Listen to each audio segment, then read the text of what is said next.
HbA1c ടെസ്റ്റും normally ഉള്ള blood sugar ടെസ്റ്റും തമ്മിൽ എന്തെങ്കിലും വ്യത്യാസമുണ്ടോ? ബ്ലഡ് ഷുഗർ നോക്കുന്ന സമയത്ത് അല്ലെങ്കിൽ പ്രമേഹം വരുന്ന സമയത്ത് നമുക്ക് ഏറ്റവും ഈസി ആയിട്ട് ചെക്ക് ചെയ്യാൻ പറ്റുന്നതാണ് നമ്മുടെ റാൻഡം ബ്ലഡ് ഷുഗർ. അത് ഭക്ഷണത്തിന് മുന്നേ ചെക്ക് ചെയ്യുന്നതാണെങ്കിൽ FBS, ഭക്ഷണത്തിന് ശേഷമാണെങ്കിൽ PPBS.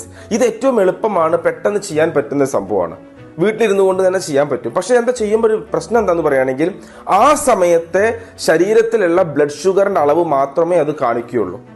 ഇതൊരിക്കലും എന്തല്ല ബ്ലഡ് ഷുഗറിന്റെ ഒരു അളവുകോലായിട്ട് നമ്മൾ എടുക്കരുത്. കാരണം കറക്റ്റ് നമുക്ക് കിട്ടണം എന്നുണ്ടെങ്കിൽ മിനിമം ഒരു HbA1c ടെസ്റ്റിലേക്കെങ്കിലും നമ്മൾ പോകണം.